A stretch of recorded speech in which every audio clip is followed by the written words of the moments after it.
A great weekend, everybody. If you don't like that, is now rolling in a moment. Showing Salisbury, big news in the National Football League. If you're a Raiders fan, how about Jimmy Garoppolo? He's going to be with the Raiders, a 3-year deal, and the 49ers with some insurance because they don't really know what the hell's going on with Brock Purdy, whether he's going to be able to play or not. You've got an unproven quarterback in Trey Lance. They just signed another unproven quarterback for a year, or not yet, but they're going to, in Sam Darnold. How about that? So we got a lot to talk about. And then what's going to happen with Aaron Rodgers?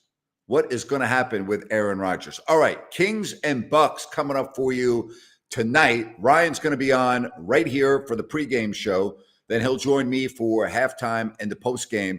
Still don't know about the Greek freak Giannis Antetokounmpo, as he is listed as questionable with a hand injury. He hasn't played the last couple of games. They are coming off an overtime loss to the Golden State Warriors, and they're trying to nail down the top spot, and he's competing against the Boston Celtics, the Philadelphia 76ers, but they're really trying to outlast the Boston Celtics. So we got that coming up. And again, in a couple of moments, hopefully, Sean Salisbury. All right, why don't we talk to Ryan in Sacramento as he is joining us right now. Ryan, it's good to have you on while we wait for Sean. I want to get your take on Jimmy G with the Raiders. 3-year deal, as looks like. Yeah, 3-year deal reported by ESPN. I think it's a good pickup when you look at what's on the market right now. It gives you a little bit of insurance with Stidham. Have a nice little quarterback competition between the two guys. And with Jimmy G, you know what you're getting. I see the question up here about the deep ball. That's to be seen. But not a bad pickup. Not a bad pickup at all. Yeah, I don't think so. I think it's a good pickup. I mean, maybe it's not the huge home run that the fans were hoping for, but if you don't get Aaron Rodgers, who else really is out there? You're not going to go after Lamar Jackson with that kind of money.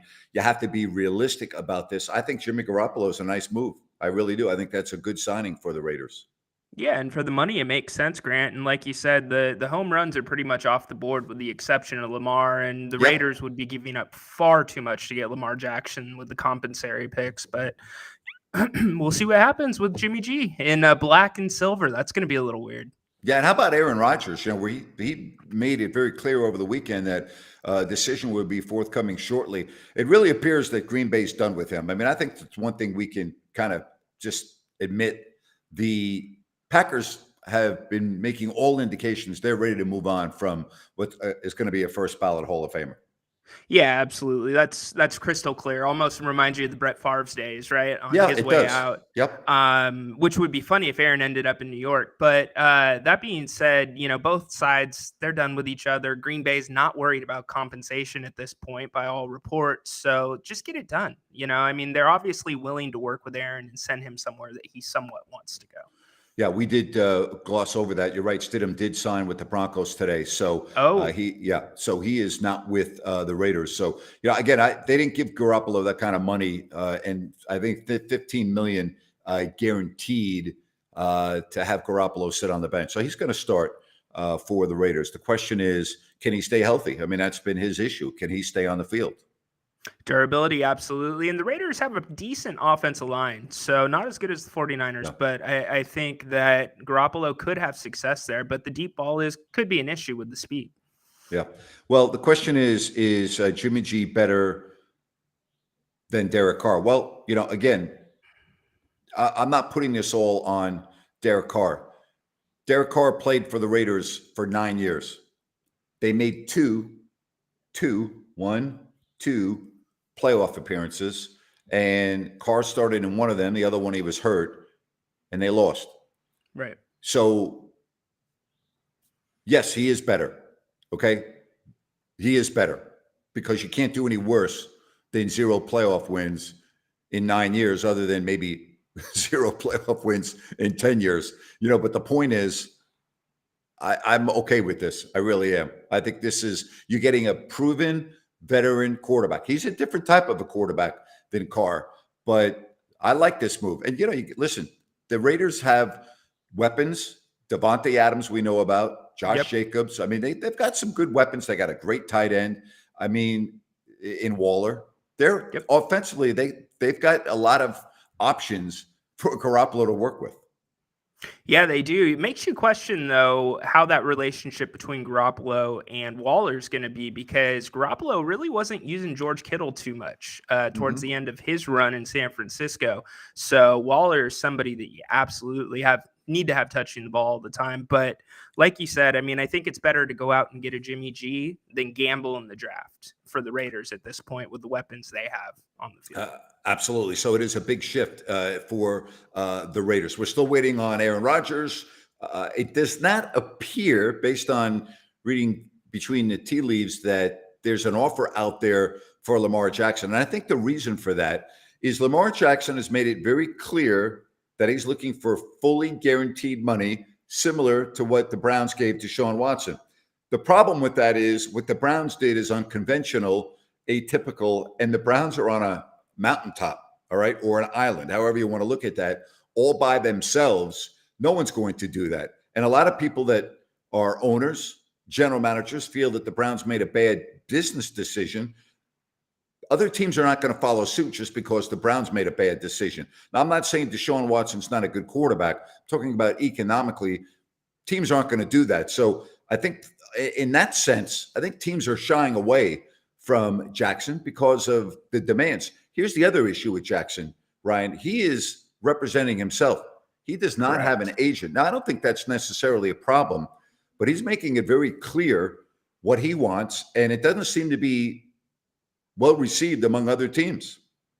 No, and I'm not going to say that the Ravens don't have a little pie on their face for the way this situation's been handled, but Lamar Jackson's delusional, Grant. The market has already spoken. Look at the other deals that are out there. Daniel Jones, they're not getting 100% guaranteed money, and you could almost argue Daniel Jones is on the way this way, and Lamar Jackson could be tipping that way because of the style of quarterback he is and how much he runs and the hits he's already taken. So Lamar needs to come back to earth a little bit, because that Deshaun Watson deal, like you said, that was just off on an island. Yeah, I mean, it's 250, ballpark guaranteed dollars, 250 million guaranteed, and teams don't do that in the NFL. So we'll see. All right. I think once Aaron Rodgers makes his decision, what do you think? You think it's going to be the Jets? Because it doesn't seem like he's going back to play for the Green Bay Packers. I'd be very surprised at this point if Aaron Rodgers comes out and says, I'm staying in Green Bay, because I think he's unwanted right now in Green Bay. Yeah, I think so too, Grant. I mean, I don't see really anywhere else that makes sense other than the Jets, unless Carolina is going to play with the picks that they got, and play with the first pick and send that out. I just don't see how that's going to work anywhere else in the league. It's got to be the Jets at this point. All right, let's talk about the Kings for a minute. Giannis Antetokounmpo is questionable. These teams played back in December, and the Bucks cruised to the victory. That was the Kings' start of a 6-game road trip where they went 3-3. They lost to Cleveland, they lost to the Knicks, and they ended up losing one other game in that road trip. They ended up going, was it 3-3 or they go 4-2? I think they went 3-3. I think they lost in Toronto. Toronto, right? Yeah. I can't even remember off the top of my head, but no, they lost in Philly. They beat Toronto, and then they beat Detroit. So they lost Cleveland, New York, Philly. De'Aaron Fox did not play in the Cleveland game and the Knicks game. Then they lost in Philly. So, but that's a while ago. The Kings are a much, much better team today than they were in December. I mean, I don't even think we should even discuss that game too much. The game is going to be off the hook tonight. We'll get, I'll tell you what, I'm going to go with Sean, and you and I will continue our conversation on that in a couple of minutes. All right. Sounds good. All right. Thanks, Grant. Great. Let's talk right now with Sean Salisbury. Sean, how are you on this Monday? I'm good, buddy. Sorry, my internet was in and out, and I didn't want it to be a bad show part. And I've been sitting here, and I finally got it. So hopefully it's clear. Yeah, it's very clear. It's good. Yeah. I'm good. Let's get right to it. Your thoughts on the Raiders and Jimmy Garoppolo? Good get. I was on Dan Patrick's last Friday, and it came down to them and the Texans, I would imagine, familiarity. And if the price was right, the Texans would have got into the fray deeper, Grant. But it's 65 to 70 million and 30 plus guaranteed, right in that range. And plus, Jimmy can be the quarterback there for 2 or 3 years, not one. If the Texans still draft a quarterback with the second pick, it's a solid get. Jimmy Garoppolo wins. The question is, will he be durable? The Raiders need better defense. and to make sure they protect him. The one thing I know about Garoppolo, when he's on a good team, Grant, he wins. He may not be spectacular, but he wins. That's right. And he'll usually protect the football and make smart decisions. So I think it's a good get. And when I had my co-host on my show this morning said, well, $25 million a year, would you do that for 2 years? I said, well, look at the going rate. $25 million for a guy who's been in a Super Bowl is not bad. We were talking about the Houston Texans. So the price obviously just got too big for the Texans, and 3 years was probably too long. And I think it's a good get for the Raiders, familiarity, and he knows what – he doesn't have to learn a new system because he knows – I mean, he'll just have to go back to what he was doing in New England, basically. The verbiage will be fine. I think it's a good get. I do. All right, 49ers get a little bit of insurance. Sam Darnold, 1 year. We still really don't know about Brock Purdy, whether he's going to be good to start the season. You really don't know whether Trey Lance is the guy yet. So I'm okay with that. Your thoughts on Sam Darnold for a year? What's the risk here? Exactly. Grant? This is something we've actually – I know that the name Sam Darnold in San Francisco has been kind of bannered about since Trey Lance. I mean, when Darnold came out to talk about the interest with the 49ers. And here's a guy who's a perfect place to rejuvenate your career. Here's what I know about them. They know how to coach first, second, and third string guys. Darnold has always been a high risk but high reward guy, but he's turned the ball over. And now, and we see two tails when Grant, not Ladd this past year, but the year before, when he started the season, those first 4 or 5 games in Matt Rule's in the Matt Rule's when he turned the team over to him at the start of the year. For the first 4 or 5 weeks, he was playing out of his mind. The defense was playing. That was Carolina. Had started off well, and then he got back to throwing the ball to the other team. So if he protects it, now here's the one thing we do know: if he's not successful on this team, where's he going to be successful, Grant? You're talking about he's got defense, he's got playmakers, he's got an offensive line. This is last chance, Sean. Yes, to have a chance. And you know what? The truth is, with Trey Lance, is depending on if he can stay healthy, isn't this giving you a strong guy with some experience and some ability? And because I still think Sam, I think he teases people, Grant, because I'm still intrigued with, well, what will he do if he protects the ball? So I think this is a great get for no risk for the 49ers. And in truth, you cover your ass. Purdy's going to be out, 6 months or more. And now if Trey Lance, who's to say? We don't even know if Trey Lance is going to go off the charts anyways. This is a good insurance policy. And know that there's a guy to push him. I don't think the 49ers lost much in this. I think Sam Darnold is a good security blanket and gives them a little lift to protect himself with a guy who's still got some young ability. Sean, Green Bay seems done with Aaron Rodgers, don't they? I mean, if he's either going to play with the Jets or he's not going to play, would you agree with that? 100%. I mean, where else? If it isn't the Jets, I mean, to start, not that he can't beat somebody else out, but for what he wants and the money you got to pay, you ain't paying no backup $55 million or $54 million a year. So, right. Grant, here's what I don't get. Well, while Aaron continues to say, and I know how both you and I feel about his ability and all that, but I think, like I said, it's stale to me. You damn right they've moved on, and the fact that he continues to sit here and say, well, these things take time. What are we waiting on if you're the Packers? The truth is,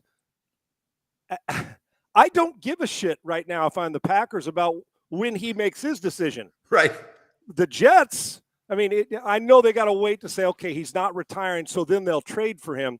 But my point is, dude, listen, we're going to put that trade into the works, and if you retire, then obviously the trade's null and void. I would, if I was the Packers, call up Trey Lance, say, this is your team. We are moving on. Not Trey Lance, but Jordan Love, and say we're moving on. I'm not waiting on Aaron Rodgers. If he retires, great. I don't think you're giving up $100 million over the next couple of years, and his relationship with Hackett. So yeah, I don't think it's even a matter of that the Packers are kind of considering bringing him back.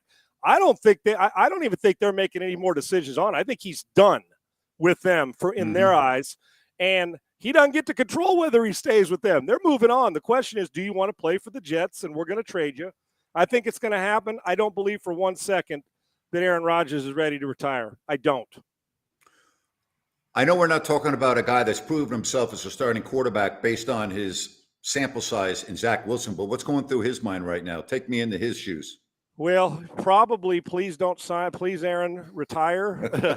But and then you look at, Grant, what are you going to do if you're the Jets? You got to force feed who's in the building and go that, because there's really not a lot of options for you to go get a player right now. I'm sure Zach's going to let the world know he's confident and he'll be fine. But in truth, he knows his butt's going to be perched right on the bench if Aaron Rodgers is there for at least 2 years. That's right. And we'll see. Hey, listen, Zach, you're at the point now. I mean, you were a high pick, and he has shown some flashes of phenomenal ability, but you can't sustain greatness and be a starter just with flashes. It's his own fault. That's you right. leave your glove out on the mound, somebody else come out and pick it up. If you can't throw accurate balls to the flat, you get one of the more accurate throws we've ever had in Aaron Rodgers. So if you're Zach, you're hoping Aaron doesn't come, but if he does come, sit back and learn and hope you get another opportunity to lead your team and to be a football player and a quarterback, not just a thrower of the football. Has Lamar Jackson overvalued his worth? He's his own agent. He's representing himself. Word is, Sean, that he wants the type of deal that Deshaun Watson got. He's not going to get that. No player is going to get that. Most people in the NFL feels the Browns made a mistake by giving Watson a fully guaranteed deal. What is your take on this? I'm with most of the league. I wouldn't give a couple things I'm not giving you. You're not getting 100% guarantee, especially if there's an injury history banged up in there, especially the type of game he plays. Correct. It's just a high risk. And the reward's phenomenal because I think the guys, I would pay him, but I wouldn't guarantee the whole contract. I'd pay him more than Kyler Murray. I'd pay him more than Dak Prescott. I don't have a problem paying him more over the average per year value, Grant, than I do Deshaun Watson. It's just 100% guarantee means he wants what? Like $250 million and all of it guaranteed? It's not going to happen. It's not going to happen. Now, 80%, 85% guarantee, and you guarantee 200 to 260 million. I get it.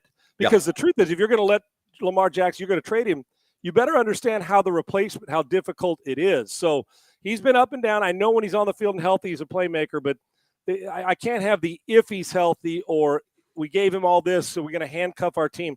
I'd give him a lot of money. I think he's a great talent, but he's not getting 100% guarantee, and he also won't get a no-trade clause. Nobody's handcuffing my franchise at the end, but he's going to get paid, and he should make more than those three guys' yearly salary because, quite frankly, he's played better than them when he's on the field, and he's won a ton of games. Grant, look at his winning percentage. He wins. The guy wins, but they're all shy of one thing when we're talking about that group playing in February. That's why the guy in Cincinnati is going to cash in, as is Jalen Hurts, because they've both already been to a Super Bowl. And when their time comes, you're looking at $50 million a year and 80% guaranteed, 85. I wouldn't give any player at that position 100% guarantee unless he wanted Kirk Cousins originally 3 years for $80 million. Okay, I got no problem with that, but not at the 250, 260 million. Can't do it. Sean, the Carolina Panthers are on the clock. I like where you're at in Houston and what's going on with the Texans. I like their position. You know, they're not giving up the farm. They are going to get a quarterback. I'm going to ask you, because you study this, this is what you do. You're evaluating the quarterbacks available in this year's draft. In your mind, is there a clear consensus number one? Is it Young? Is it Stroud? What's the difference? What's your take? I know there is for me. And a clear number one, but number two is not far behind. Okay. Number 3 and 4 to me are, if they reach what we look at, we use that P word, potential, then they're going to be off the charts because their physical skills in Richardson and Will Levis are stupid. That doesn't mean that Bryce. See, the crazy thing about it is we look at that and we say, well, look at their skills. Well, Bryce Young and C.J. Stroud are pretty friggin' talented. Okay, they're great playmakers. For me, it's Bryce Young. Okay. Because I'll tell you, go through the 4 guys, Grant. Okay, I can name ifs, and Stroud seems like the most steady one. He's the best passer of the football when you combine accuracy, size, arm strength, and all that. And then you got the 2 spectacular guys that need some work but bring up a high ceiling. But Bryce Young, Grant, I'm big on the first 5 picks, and when I'm evaluating quarterbacks, I say, okay, let me start with the if factor. How many ifs surround these 4 quarterbacks? Who's got the least amount of ifs? I already know who that is. It's the dude. The one you have on Bryce Young is, at 204 pounds, will he hold up? Yep. That's what you're asking, yet you're chasing a ghost because he has held up in the SEC. So maybe not. I understand, but that's a risk with any quarterback. So there's the if. It's not if he's accurate, if he's a playmaker, if he has the it factor, if he wins, if he's a leader, if he's a football IQ. None of them. So you start there. If we are simply drafting the other guys based on size and not skill set, production, potential, then we're making a mistake. Now, if you like somebody better, listen, that's why if I'm the Texans, I wouldn't move out of that slot. I'm not convinced that the Carolina Panthers aren't taking C.J. Stroud. And I understand, big body, great thrower of the football, seems like a hell of a leader, all those things in mind. I don't think they have to move. You're going to get a player. So if for me, if like, let's say we said Bryce Young is a 9.3 and Stroud's a 9.0. Hell, I could win with both. Mm-hmm. It doesn't mean you have to be a 10 coming out of college to be a great player. So if I was picking and Bryce Young, and if I'm picking first, I would take Bryce Young, especially knowing that the 40 in Houston as the second pick, if he's there, knowing the system they run, the 49ers, get him on the edge, throw the slant, playmaker, you can move the pocket, you can RPO with all those, with the way that Bobby Slowick and that group over there in San Francisco ran their offense, and he's going to bring that with him. A lot of what Kyle Shanahan does, and they run the football. But I like Young first. I asked this last week, and I'll ask you this, Grant, and here's the way I look. My career is on the line. I got 30 days to prepare, and all four guys have the same roster. And I got to win one game, and my career's on the line. Who you picking? I'm taking Bryce Young. So am I. So now if you say, Sean, we got 7 years or 5 years to work with, I may say, okay, now we're talking a different story. Maybe I can trade down, get Will Levis or Anthony Richardson or one of the other guys, and get two more players. Just the Bears got a monster haul with this, and I hope it works for Carolina and whoever the quarterback is. But for me, the surest thing is Bryce Young. He is. The surest thing is Bryce Young because I've seen it with my own eyes. Think about, because let's all acknowledge that the Texans have a lot of holes to fill. Just think about what that 2-point conversion cost the Texans potentially. Seriously, no right? You are 100% correct. And you look at Lovie Smith and Davis Mills in that group, you're like, what the hell are you doing? Well, they're doing what all coaches and players do. They're out there to win. That's right. Yet the front office, it's like, you know what? Davis Mills has a hamstring. No, he doesn't. Well, yes, he does. So he's not playing this week.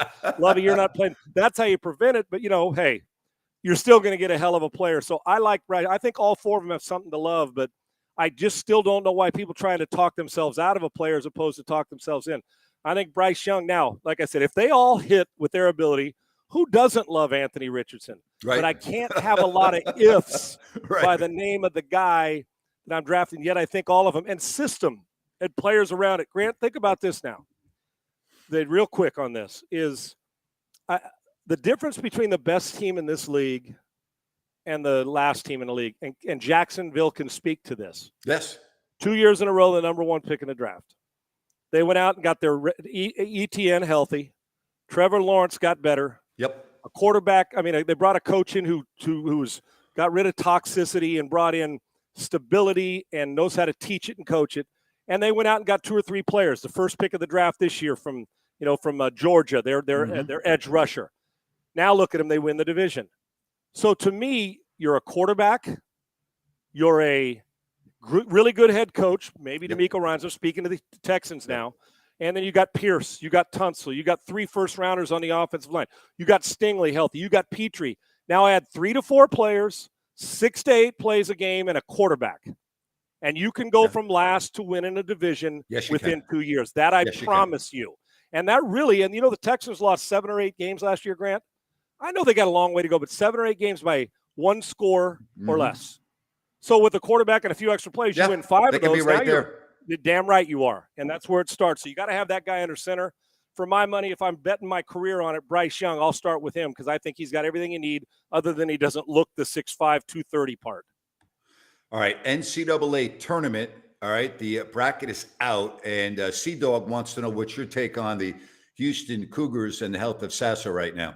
I hated the fact that they played so poorly. I know that Kelvin Sampson was going through the death of his twin sister this past weekend, and they've played so well. Grant, they just didn't shoot it. They really never got into it with Sasser's growing out, but they had to do that. You got to start thinking big picture. Now you need 6 wins.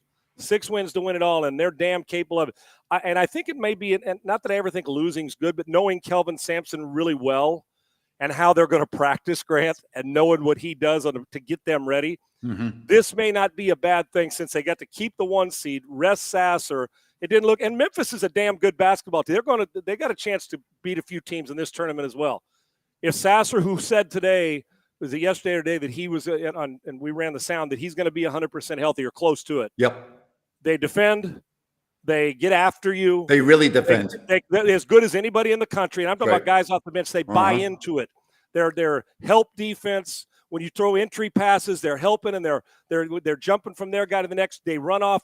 They make you go around screens. They know how to do everything, and they contest every fucking shot. every time. The key Yes, they for do. them is they're so good on the offensive glass, Grant. They'll send 4 or 5 depending on who they are. Every now and again, their transition defense gives up some points. But the one thing I know about this, they had a slump, didn't play well against Memphis in the AAC championship, is that teams that play great defense, and you know this is better than anybody, don't stay in long slumps. Shooting teams can stay in 3 and 4 game slumps if they're missing or they're long range. NBA, college teams with great guard playing with Shed and Sasser, a healthy Sasser, they play both ends.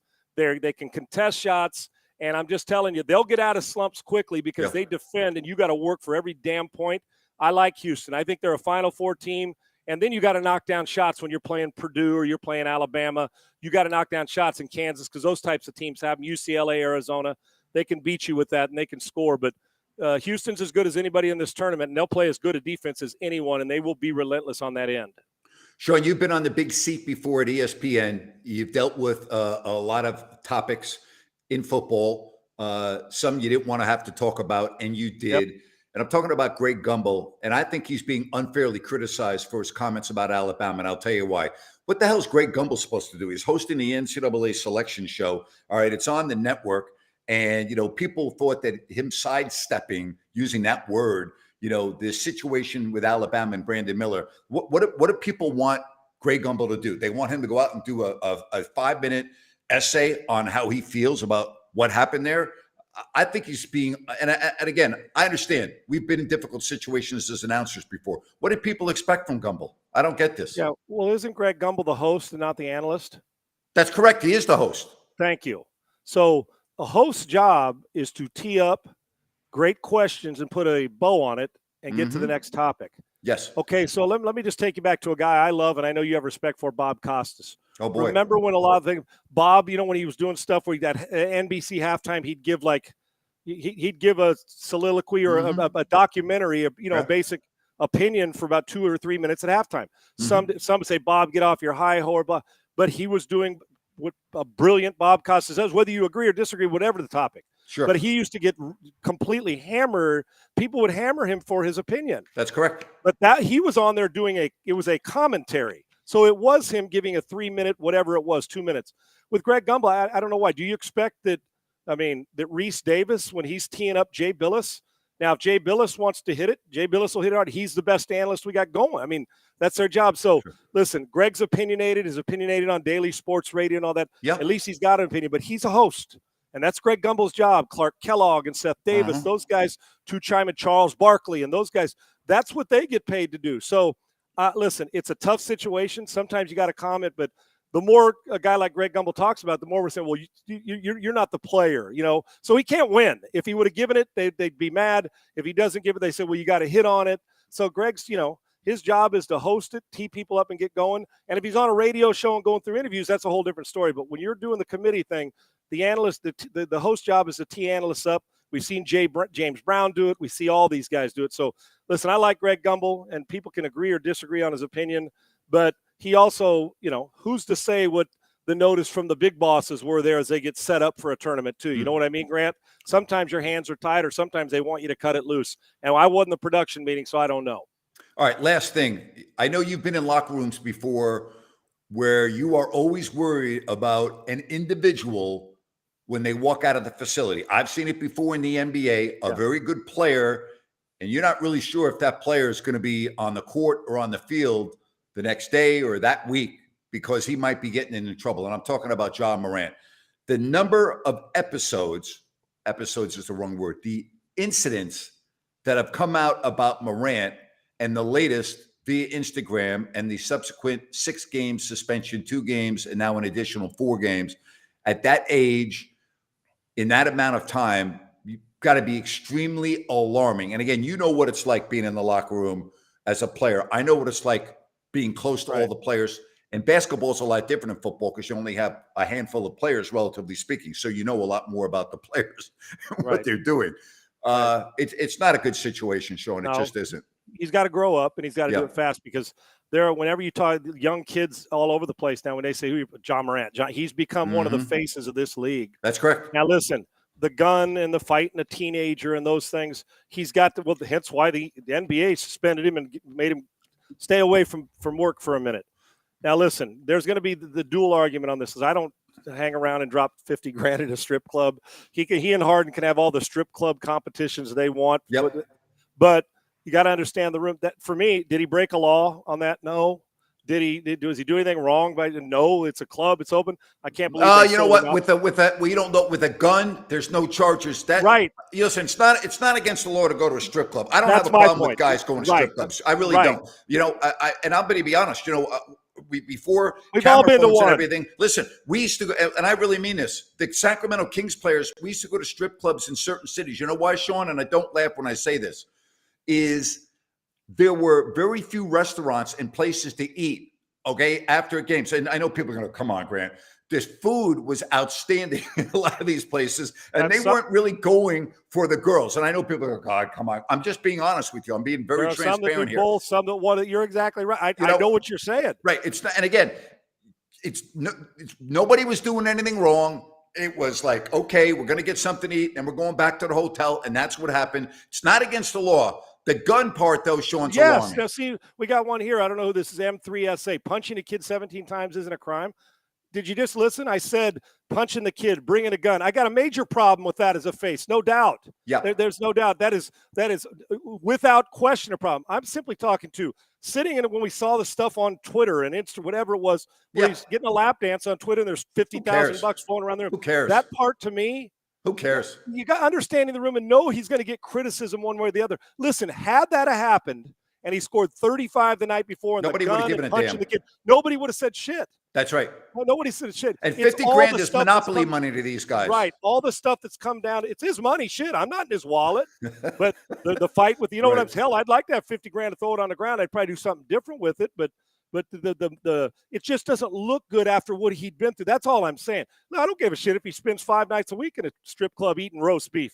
No pun intended. I don't give a damn what he does. But when it comes to the fight and it comes to the gun and it comes to some of the things that have gone on, of course those things. And when you are a guy that people look to, you got to understand your situation because, you want – and here's what happens. Some veterans on that team need to also put their arm around him or guys in the league and say, dude, listen. You're young, have a blast, live life, but there comes an accountability and responsibility with living life. Steven Adams did that. That's that understand that how important what you're doing is so you don't get you. I mean, you also now remember the accountability. You got a responsibility to your teammates too. This isn't you playing one-on-one. They need you.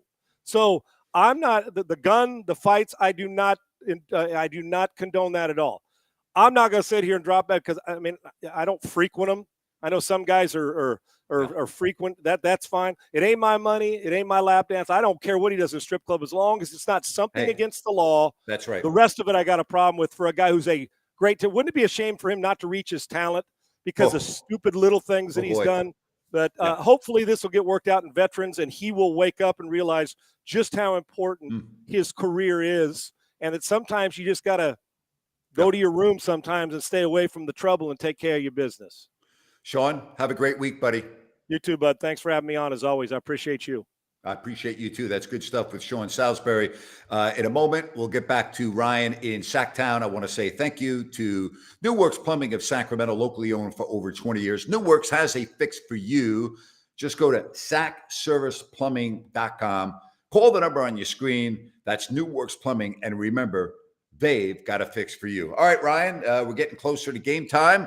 The Kings and the Bucks in a couple of hours. Still waiting on the word on Adetokounmpo. He is listed as questionable. The Kings are on a big-time roll right now. Oh, they are, Grant. 8-1 since the break. It's so exciting. Or excuse me, is it 8-1, 9 or 1? 8-1. Yeah. Since the break, and they are just playing well. They are gelled as a team, and it is fun to watch. And it's the right way to roll into a game like this against one of the best teams in the league. Yeah, it is. And okay, so I'm hoping Adetokounmpo plays for this reason. I want to see the Kings take on an elite team, and I think the Bucks are an elite team at full strength. And then we'll get a good measuring stick. They didn't play last night, so they're not catching them on a back-to-back. Both teams are rested, meaning they had a day off. So let's go. Roll the ball out. Have the Bucks at full strength and the Kings at full strength, and let's see where the Kings are. This, to me, would be a good barometer game if Adetokounmpo plays. I'm right there with you. I think a lot of the fan base is there too. I mean, you're going to have that group of fans that just wants the win, but to see the Kings, that's what it's all about. To see them measure up against some of the best teams in the league at full strength and play their game, you want to Yeah. see where they're at. And I mean, especially a team like Milwaukee, Grant, the Kings' old best friend, length and rebounding. The Bucks are the number one defensive rebounding team in the league, and they're going to have to bring it tonight. Even if Giannis does not play, they have to bring it. Well, I hope Giannis does play. I really hope that this is a Bucks team that has their star. The Bucks still have a couple of other players that are out, so I guess it would be unfair to say that they're 100%. Yep, Joe Ingles. But let's face it, you have Antetokounmpo on the floor. That's a top shelf team. So let's hope it happens tonight. The bench the other night, and you hit on this during the pregame on Saturday. They were instrumental in the win. Kessler, be interesting to see if Kessler can follow that up with a good game, because I'm sure Mike Brown will give him minutes again. Yeah, and it's a perfect game for Kessler to get minutes. Chris Middleton would be a great matchup for Kessler tonight. And I think he will. I think he'll follow it up, at least on the defensive end. I am very satisfied with what I've seen defensively. The offense is kind of a plus for him. But the bench, I'm going to maintain we've got to have 3 off the bench that are in double digits going forward, especially when you start playing some of these elite teams. Buddy, we'll see you on the pregame show, and then you'll join me at intermission and postgame. Should be a lot of fun tonight at the Golden One Center. Yes, indeed, Nate. See you then. All right. Good stuff there from Ryan in Sacktown. And again, really appreciate all of you that joined us on Saturday night. Over 27,000 here on YouTube and Periscope. Greatly appreciate you and can't wait to do it again tonight. Until then, so long, everybody. And thanks for joining us right here on If You Don't Like